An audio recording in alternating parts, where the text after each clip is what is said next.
जय हिंद। सपोज कीजिए दो आईपीओ सेम ब्रैकेट में आ रहे हैं, opening date same, closing date same, और भाई साहब मदर ऑफ कोइंसिडेंस तो तब हो जाए दोनों का प्राइस बैंड भी सेम, अपर बैंड भी सेम, लोअर बैंड भी सेम, बट दोनों की इंडस्ट्री बिल्कुल अलग है।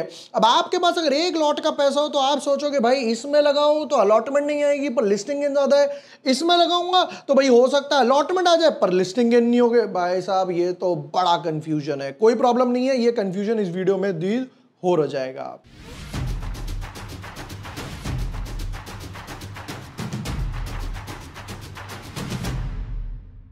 Hi everyone, my name is Vibhor Vashne. I am a SEBI registered research analyst. आज की वीडियो में करने वाले हैं दो आईपीओ जो कल क्लोज होने वाले हैं, जीएनजी इलेक्ट्रॉनिक्स वर्सेस इंडिक्यूब स्पेसेस का एक एनालिसिस, एक कंपैरिजन, जैसे कि ओवर सब्सक्रिप्शन, आईपीओ साइज क्या है भैया, मोस्ट इंपॉर्टेंट प्रॉफिट में हो या नहीं हो, नेट सेल्स कितनी है, लिस्टिंग गेन कितने हो सकते हैं, तब पता चलेगा एक लॉट वालों को क्या करना है, दो लॉट वालों को क्या करना है, तीन लॉट वालों को क्या करना है, और एक बढ़िया सा कंपैरिजन क्विकली 4-5 मिनट में कर लेते हैं। Let's deep dive in our analysis.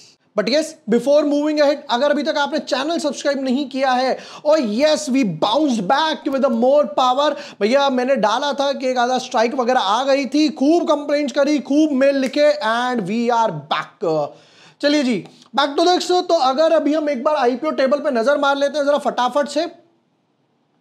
Anthem bioscience में हमारे एनालिसिस डॉट टू डॉट बैठे, मैंने कहा भैया इतने परसेंट ही लिस्टिंग गेन होगा, 25% बोला था, 26% के आसपास हुआ, डॉट टू डॉट एनालिसिस बैठे। इंडिक्यूब का डिटेल्ड वीडियो डाल दिया है, जीएनजी का डिटेल्ड वीडियो डाल दिया है, ब्रिगेड का वीडियो डाल दिया है, शांति गोल्ड का वीडियो डाल दिया है। अब बचते हैं भैया next 3 analysis. Lakshmi India, Lakshmi chit fund नहीं है, ये वो वाला नहीं है, right. Aditya infotech, Shri lotus, NSDL की डेट्स वगैरह नहीं आई है, तो और 3 आईपीओज आने वाले हैं यहां पर। बाकी मेन वीडियोस जो हैं, जैसे कि मैं बात कर रहा हूं जीएनजी इलेक्ट्रॉनिक्स की, वो यहां पर है, फिर उसके बाद इंडिक्यूब, इन दोनों की मेन वीडियो ऑलरेडी मैंने डाल दी है। चलिए अब आते हैं अपने एनालिसिस वगैरह पर, समझते हैं। देखिए पहली बात तो दोनों सेक्टर्स जो हैं बिल्कुल अलग हैं, तो हम 3-4 कंपैरिजन ले लेते हैं, जैसे कि नेट सेल्स हो गया, फिर उसके बाद ओवर सब्सक्रिप्शन हो गया, फिर नेट प्रॉफिट हो गया, आईपीओ साइज क्या है, जितना बड़ा आईपीओ साइज उतनी लिक्विडिटी मिलेगी, तो यहां पर एक कंपैरिजन कर लेते हैं। शुरू करते हैं फाइनेंशियल से हर बारी की तरह, क्योंकि भैया फाइनेंशियल से ना ये आइडिया लग जाता है कंपनी की सेल्स वगैरह कितनी हो रही है। एक तरफ इनकी खोल लेते हैं और एक तरफ इनकी भी फाइनेंशियल्स वगैरह ओपन कर लेते हैं। आ जाओ फटाफट, आ गए। जीएनजी इलेक्ट्रॉनिक्स की बात करें तो यहां पर 280 करोड़, डबल से भी ज्यादा हुआ, 500 करोड़, 700 करोड़, एसेट्स में एक अच्छी खासी ग्रोथ है, ऑलमोस्ट ट्रिपल हुए। रेवेन्यू की बात करें 600 करोड़, 1100 करोड़, 1400 करोड़। अब अगर उधर की तरफ देखते हैं तो यहां पर भी 2900 करोड़, 3600 करोड़, 4600 करोड़। इनके एसेट ज्यादा ही होंगे क्योंकि भैया ये फर्नीचर वाले डिपार्टमेंट में है, लीज मॉडल्स वगैरह में है। इनकी भी सेल 600 करोड़, 800 करोड़, 1100 करोड़। इनकी भी 600, 1100 दूसरे साल में ही हो गई, और तीसरे साल में 1400 करोड़ के आसपास हो गई। तो सेल ज्यादा किसकी है? जीएनजी इलेक्ट्रॉनिक्स की है।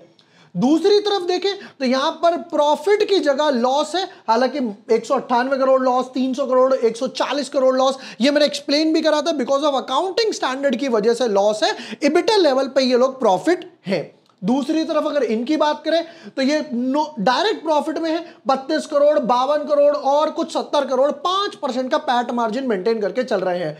तो सेल्स इसकी ज्यादा, प्रॉफिट इसका ज्यादा। बोरोइंग की तरफ देखें 152 करोड़, डबल हो गया, 320 करोड़ और 446 करोड़ के आसपास।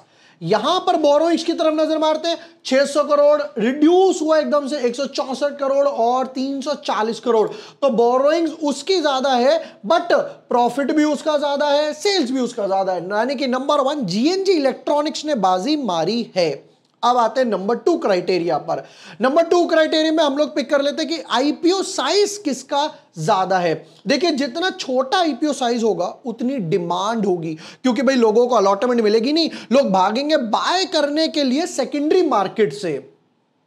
यहां पर भी एक कंपैरिजन कर लेते हैं फटाफट से आईपीओ साइज के ऊपर। यहां पर आईपीओ साइज है 700 करोड़, जिसमें से 650 करोड़, ऑलमोस्ट 92% कंपनी के पास जाएगा।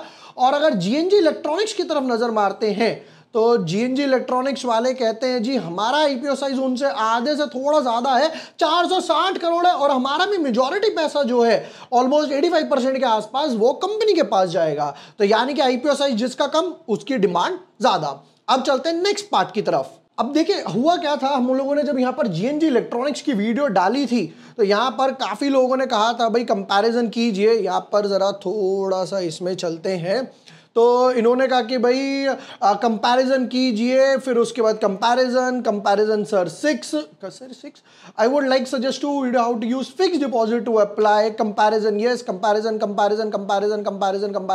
तो आज हम लोग वही कंपैरिजन कर रहे हैं, राइट। हम लोगों ने दो चीज ऑलरेडी देख ली, आईपीओ का साइज देख लिया जिसमें जीएनजी कम है तो उसका नंबर 1 पे आया, सेल्स की बात करें तो जीएनजी नंबर 1 पे, नेट प्रॉफिट की बात करें तो जीएनजी नंबर पे, बोरोइंग्स की बात करें तो जीएनजी नंबर 2 पे है इन दोनों के कंपैरिजन में।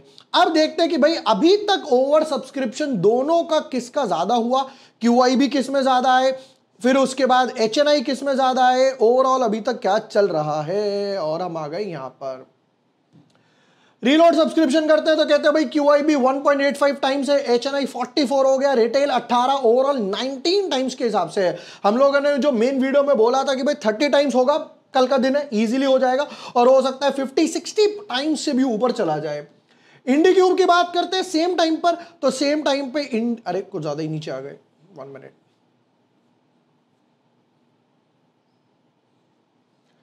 और ये आ गया इंडी क्यूब का सब्सक्रिप्शन। रीलोड करते हैं तो फ्रेश सब्सक्रिप्शन कहता है 0.27 है, वहां पर भैया 1.8 के आसपास हो गया, एचएनआई वहां 40 हो गया, यहां पर 1 के आसपास है, रिटेल यहां 5 पे। एक अच्छी चीज मुझे लगी वो था इंप्लॉय 4 गुना हुआ, हालांकि इंप्लॉय सिर्फ 70,000 शेयर के आसपास थे, फिर भी चलो 4 गुना हुआ, यहां पर 5 टाइम्स के हिसाब से है, और यहां पर देखें तो ये 18 है। तो एक चीज तो क्लियर है कि यहां पर भी जीएनजी इलेक्ट्रॉनिक्स ने बाजी मारी है।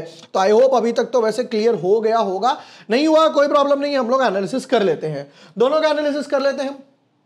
और इस तरीके से लिखता हूं, नंबर 1 प्रायोरिटी, अगर आपके पास सिर्फ एक लॉट का पैसा है 15,000, 16, 17,000 है तो नो डाउट आप लगाने वाले हो जीएनजी में, वो भी रिटेल कैटेगरी में। आपके पास 2 लॉट का पैसा है तो एक लॉट जाएगा जीएनजी में, यहां पर एक छोटा सा 1 लिख देता हूं, और दूसरा पैसा जाएगा इंडी क्यूब में। ये क्लियर हो गया।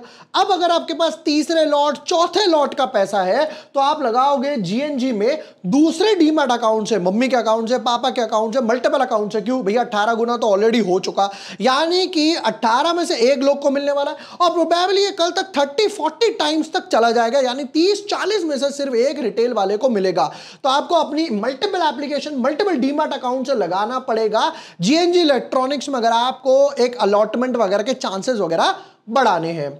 अब यहां पर एक काम करते हैं, लिस्टिंग गेन की बात भी कर ही लेते हैं। नंबर 1 जीएनजी की बात करूं तो देखो मैं यहां पर समवट अराउंड 20 से 30% के आसपास लिस्टिंग गेन एक्सपेक्ट करूंगा। इंडी क्यूब की बात करें तो देखिए अभी यहां पर कोवर्क्स का भी आया था, सेम सेक्टर था, उसने कुछ ना कुछ रिटर्न्स बनाकर दिए, और इस टाइप की कंपनीज लॉन्ग टर्म वालों के लिए डेफिनेटली अच्छी हैं। तो इंडी क्यूब में मैं यहां पर समवट अराउंड 10 to 15% के आसपास लिस्टिंग गेन एक्सपेक्ट करूंगा। जिसके पास एक लॉट का पैसा है वो जीएनजी में लगाएगा, 2 लॉट का पैसा है एक लॉट लगाएगा, 3 लॉट का पैसा है तो वो जीएनजी में अपने मल्टीपल एप्लीकेशंस बढ़ाने वाला है। ये तो यहां पर दोनों आईपीओ का पेयर कंपैरिजन। वीडियो पसंद आया हो, यूजफुल लगा हो, share with your friends, like and subscribe. Thank you for watching the video, lots of love.